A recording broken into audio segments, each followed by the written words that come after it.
brain, and it goes in order. The outside layer is the dura mater, the inside layer is the pia mater, and sandwiched in between is the arachnoid. All of it together is the meninges. Alright, point for the telencephalon. We go into the telencephalon. The cerebrum is all of this out here, technically the whole brain. The longitudinal fissure put together is this line in between. Separates left lobe from right lobe. Left hemisphere from right hemisphere, actually. Yeah. The brain has 4 lobes. This is extra, just quick. Frontal lobe, occipital lobe, parietal lobe, and temporal lobe down here. Okay. Then we go into the cerebral cortex, which is divided into sulcus and gyrus. The sulcus or sulci are these little fissures in between, all of these little black lines, and the gyrus are like the little folds, the lumps, all in between them. And the corpus callosum, when you actually see the longitudinal or sagittal fissure and open it, the corpus callosum is what this white matter that unites both hemispheres together. It's this right here. Okay. Then we go Lateral into ventricles. we don't know the lateral ventricles. Olfactory. The olfactory bulb is right here. Lobes. So there's 2 of them. I mean, I won't use the other one because it's covered with the choroid plexus, but it should be this right here. It's olfactory bulb or That's olfactory bulb. Well, olfactory lobe in this case. Okay, then we enter into the diencephalon. The thalamus is this little hole right here. Right below it is the hypothalamus. Here. And the hypothalamus, whoever is it? Oh, you have it with me. Okay. Connected to the hypothalamus is the hypophyses. These. And the rest of these are broken, but this one has the hypophyses. The optic chiasm, I like this one a lot better for the optic chiasm, is this. Later on, it separates into 2 optic nerves. So this is it. And the 3rd ventricle, it runs also with the hypothalamus, right underneath the thalamus, right? No, here. right underneath the hypothalamus. This is the thalamus. Okay, so goes thalamus, right underneath hypothalamus, 3rd ventricle underneath. 3rd ventricle.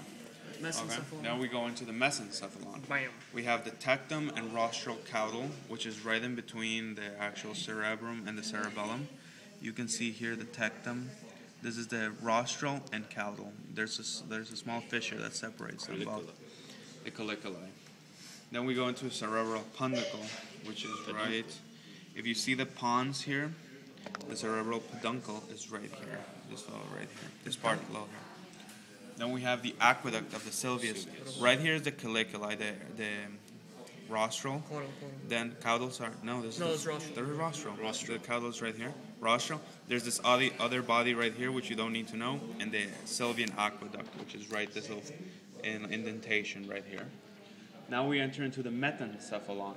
First we go this whole thing, that's the cerebellum, and just like the cortex right here, it's separated into fissures and little like lumps.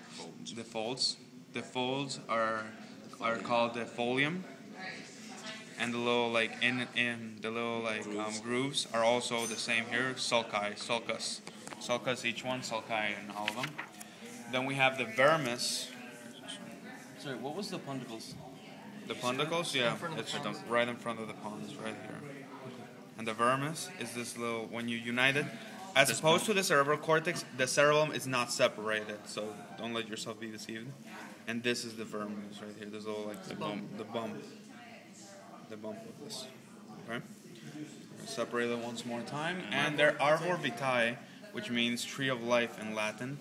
This is this whole thing that looks like branches and everything. So all the white matter inside the cerebellum. Okay. Finally, we go into the myencephalon, the medulla oblongata, which runs here and turns into the spinal cord, and the 4th ventricle, which is in between the medulla oblongata and the cerebellum. Finally, the optic nerve, which I had described before, it's connecting to the optic chiasm. It would run here and here. And the trigeminal nerve, which I think you can see it vaguely on this one. It's right here. If it is, that's the one. If not, it should run around. It come out of the medulla oblongata right below the cerebellum and run here. Where were the olfactory lobes? Olfactory lobes. Oh, these from So, it's the lateral ventricles. Can you go over longitudinal fissure parts of the brain? Which ones? All of them. Like, where are they in general? in general. I mean, like, look, the mind. Myencephalon. Oh, the myencephalon? Okay. So So technically the telencephalon Use is this one. technically... Use this okay. one. Furthest one. Telencephalon is the forebrain. Is the forebrain. It's technically the cortex, everything outside. It also includes what unites both hemispheres, which is the corpus callosum. Then we have the diencephalon, Is ventral which to is the telencephalon. where's the one with the here? The diencephalon should be this area right here, including the thalamus, the hypothalamus, the hypophyses. So all of this also included the third ventricle, and optic chiasm is also thrown into the mix. Then we have the mesencephalon, which includes this back part right here, right behind the thalamus, which would include the aqueduct, the rostral and caudal colliculi, and the cerebral pundicle. So it runs technically all here in the middle. Then we go into the metencephalon, which is just like the back part, just the cerebellum in general. That's the whole cerebellum with the And then you enter into the myencephalon, which is the medulla oblongata with the fourth ventricle, and that's all the parts there is to it. What we're missing is the lateral ventricles. Yep, only the left.